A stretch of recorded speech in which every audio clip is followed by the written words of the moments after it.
What is up, cultivators? I'm here today with the Sheriff of Fort Bend County, Sheriff Fagan. Would you like to introduce yourself, tell people a little bit about you? Hello, everyone. My name is Sheriff Fagan. I'm the Fort Bend County Sheriff. All right. Glad to have you here today. So you're running for re-election as the officer re-election, correct? Yes, thank you for having me here today. And I'm running again to be re-elected as the Sheriff of Fort Bend County. Awesome. So I'm sure people want to know, what are some of your accomplishments as Sheriff? Well, as Sheriff under my administration, I'm very proud to say we've taken down 5 pill mills, confiscated over 1 million pills of fentanyl and meth. Also had operations where we have arrested over 100 human traffickers, rescued over 30 victims, and shut down 30 human trafficking operations right in Fort Bend County. And so that would be under the Human Trafficking Prevention and Intervention Program, correct? Yes. Okay. Can you elaborate on specific strategies and actions the Sheriff's Office has taken to implement this program? Well, what I did, I created the task force, the Human Trafficking Task Force. Before I became Sheriff of Fort Bend, the last administration made a statement that human trafficking didn't exist. Wow. Fort Bend is one of the largest counties in Texas, and we have 59 and I-10 running straight through our county. So to make a statement like that, that motivated me to run for sheriff and to create the Human Trafficking Task Force. Collaborating with other law enforcement agencies and the DA, we were able to make those 100 arrests, rescue 30 victims of human trafficking, and shut down 30 operations right in Fort Bend County. So yeah, I want to touch more into how you collaborate with other law enforcement agencies. How have you found success in doing that? Found great success in doing that.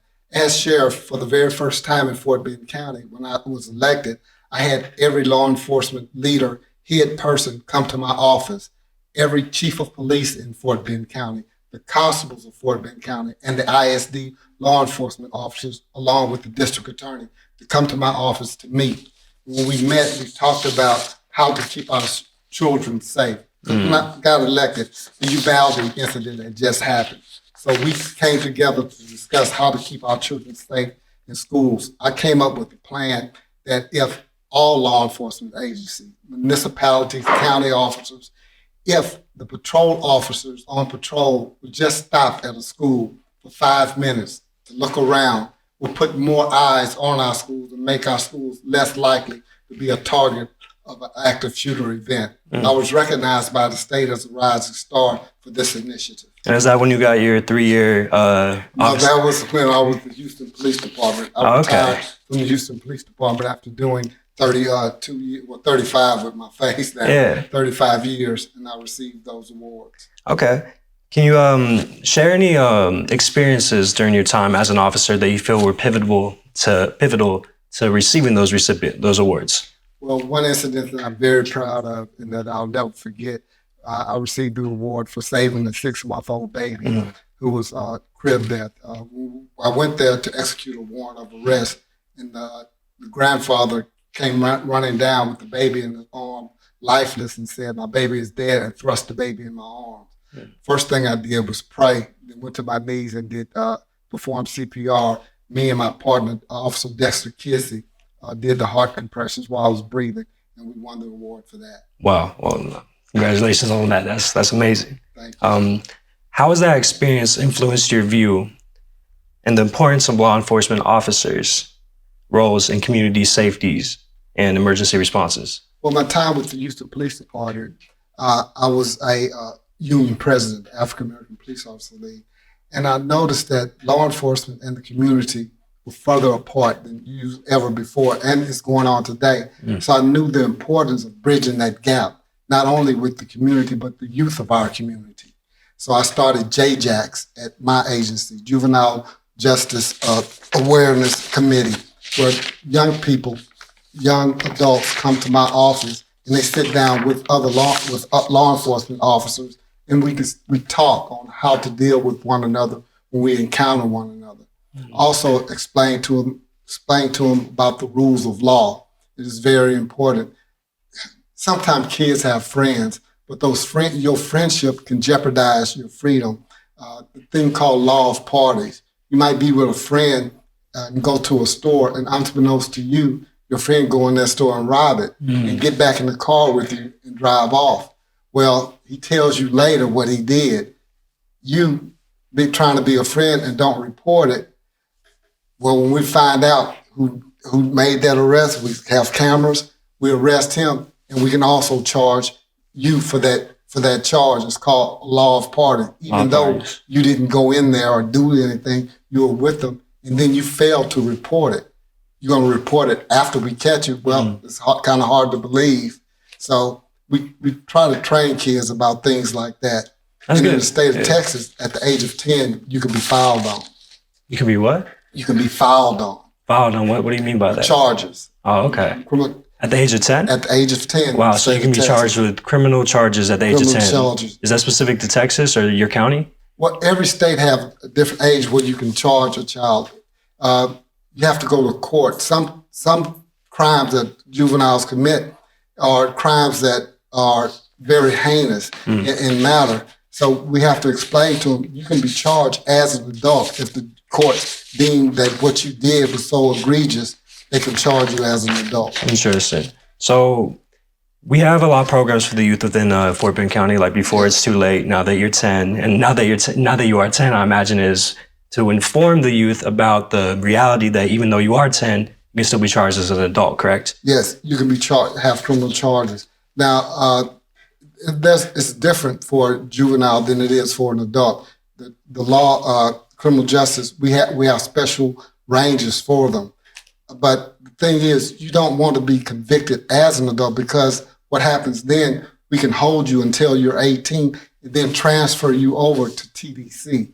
Kids got to realize there are consequences for their action. That's why it's so very important for kids to talk with law enforcement as well. Well, are there any plans to expand youth outreach initiatives like the ones I had mentioned before and the ones you're working on now? Yes, JJAX. And also during the summertime, we have internships where they can come work with us at our agency and see exactly what we do. Fort Bend County Judge KP George started this initiative, and I was glad to partner with him to hire young adults to come work with us. And it's across our county that other elected officials also hire young people to come in and work with us. Got it. I want to go touch back onto the story of the 6-month-old. Are there any programs or training sessions you've implemented or plan to implement to prepare your deputies for similar life situations? My bad. Yes. Well, we're training for a lot of things. Okay. That as well. One of the big things right now is mental illness. Mental illness is something that we have to work with across the nation, especially in law enforcement. More training need to be done with that. One thing I did once I became sheriff, my CIT unit, Crisis Intervention Team. These are specially trained officers to deal with mental health issues when individuals call for law enforcement. Before I came, they only worked day shift. My education, a master's in juvenile forensic psychology, I know mental illness doesn't stop at 4 o'clock. Mental illness is something that happens 24 hours a day. So I made the CIT team a 24-hour division. And did that team come before the Criminal Justice Mental Health Initiative or after? That happened after the crisis intervention team. That was one thing that was in that report, to do things like that, more education for the law enforcement officers. And the reason that is this: in Texas, more people with mental illness are in county jails than are in the hospital. And the reason for that sometimes is this: a person with mental illness will stay in a county jail for the same charge as someone without mental illness, on average 6 times longer. When I became sheriff, I made our agency stop filing charges on people in our county jail because they broke a rule. If you go to the county jail, there are rules you have to follow. Someone with mental illness sometimes break those rules because of their mental illness. So to me, that's unfair to file other charges on that mentally ill person because of that. That does 2 things. One, it frees up our jail, and also it saves taxpayers money because we have to pay for that person being in our jail. And to think about it, if your loved one had mental illness and I kept you in jail 6 times longer than someone else, that's like me taking someone with diabetes, illness, and charging them longer because this healthy person doesn't have diabetes. It's the same thing. It's an illness, and we have to recognize it. But I want to make one thing clear. If that mental ill person does something to hurt one of my deputies or someone in the jail, then yes, we file charges. We have to weigh the matter each time. We have to take special care for the mentally ill in our jails. So then I want to ask, how does your department identify people at risk for committing crimes with mental illness? Well, that's what the crisis intervention team does. Also, I got a grant. We got a grant that, of over $300,000 where we can place licensed psychologists in our dispatch. So when someone calls in, those psychologists hear the call and they can tell if it was someone with mental illness, we can send the proper authorities to that person instead of law enforcement. In the past, a lot of people with mental illness at the hands of law enforcement, not on purpose, is shot and killed because we didn't know what was going on. And the officers had to protect themselves. They didn't really know how to de-escalate it. We're training now, we're learning more about it and using things like getting grants and things like that to teach law enforcement about mental illness, save lives, and also get the people the help they actually need. And speaking on grants, are you using these grants to address the manpower shortage within the police or the sheriff's department? We use these grants mostly for education and getting equipment for law enforcement officers. I addressed our commissioner's court to get raises for our deputies. Once I became sheriff, my officers, the deputies at the sheriff's office, hadn't had a raise in over 10 years. Wow. I addressed that with the commissioner's court, and with the commissioners working along with me, we got a 4 to 20% raise for the deputies of Fort Bend County, the highest ever in the history. Also, with the grants, I do want to do this to recognize my grant writers. I hired a new grant writing team, and we received $5.1 million for Fort Bend County, the highest ever in the history of Fort Bend County. So then, given Fort Bend County commitment to responsible fiscal management as outlined in the annual operating budget, how does the sheriff's office contribute to commitment to this in day-to-day operations? As the sheriff, I'm responsible for the safety of the men and women of Fort Bend County, along with my officers as well. But I also have a fiduciary responsibility to the taxpayers. So once I became sheriff, I did an audit of all contracts we had. And by doing that audit, we found that one of our contractors misappropriated, I should say misappropriated, but had us pay more than we should have. So after doing that audit, we received back over $500,000 back to the taxpayers of Fort Bend County. That's being fiscally responsible. Can you provide examples of cost-saving measures or efficient resource allocations the sheriff's office has implemented in light of the county's budget and recent investments? The grants, over $5 million, that's one. Doing the audit, getting money back from people, contractors who overcharged us, getting those monies back. Also, working smarter instead of harder, using technology. We put up cameras across the county, LPR cameras, license plate reader and flock cameras across the county. That's a force multiplier. Having those cameras up, we can see crime when they actually happen. So that's not hiring another deputy. We're using the technology to take that place. So y'all are implementing preventative measures like putting the cameras in to get ahead of the crime. Right. I'm a very proactive person. I believe in being proactive than reactive. Reactive, the situation already took place. We want to stop it before. So working together with the community, working together with commissioners and other agencies and getting those grants does that. Can you share a specific success story of outreach into the community that you've experienced through some of these programs? Yes, one program I'm very proud of is the YANA program, You're Not Alone program, where we reach out to the elderly of our community. Also, people suffering from dementia, autism, and things like that. In this program, my volunteers, we call the elderly 3 times a day.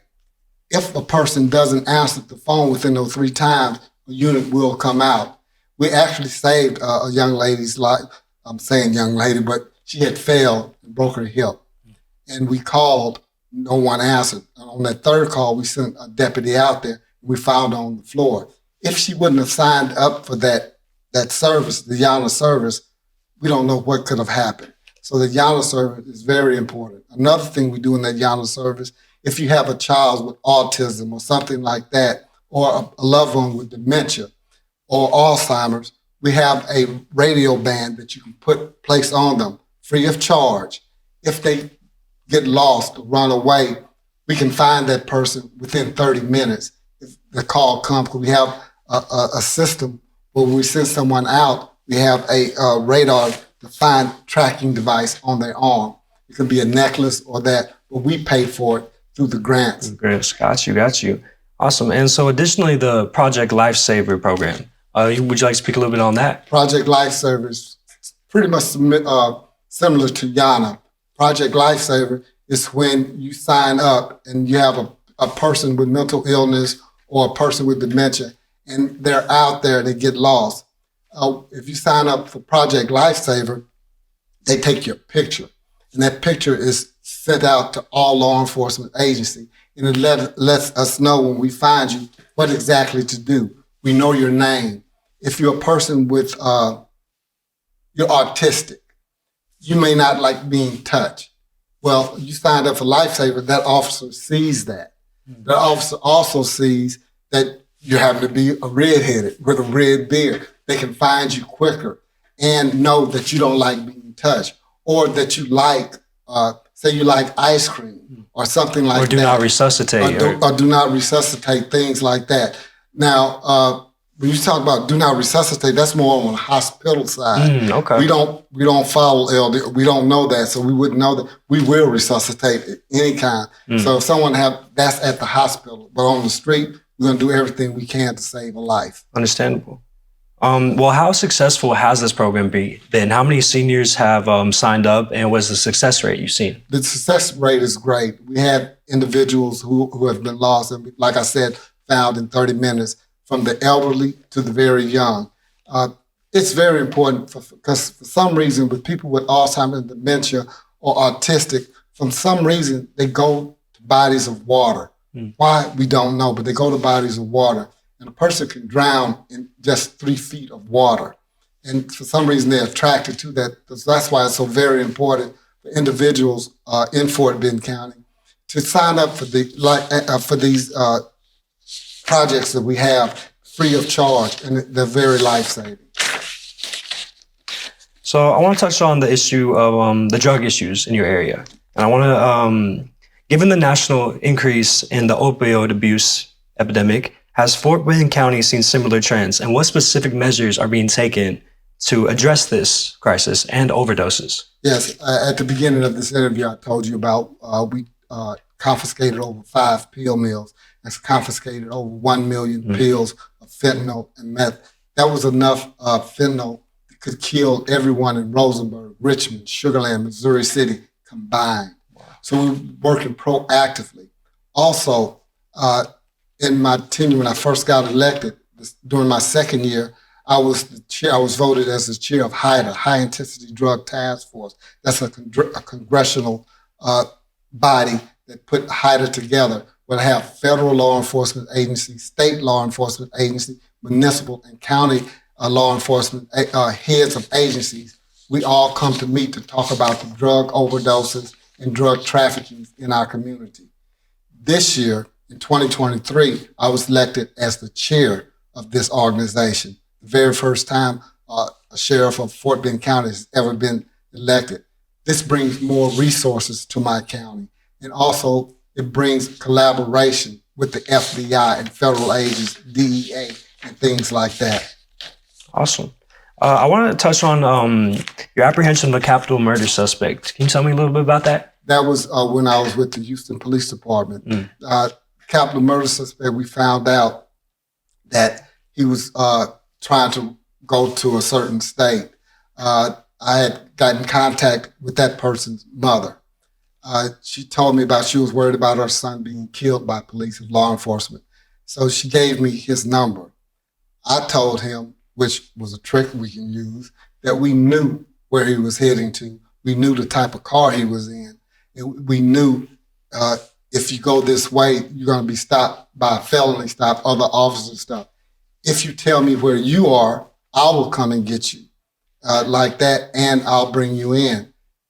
He did. He called me, and I went and picked him up. And you say this is a tactic that is used often within your department? Like tactics like these? Is this something you were trained on or you trained on?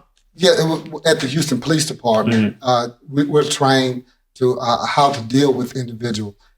This is different. This is a felony warrant of arrest of a capital murder suspect. So I had to be very careful.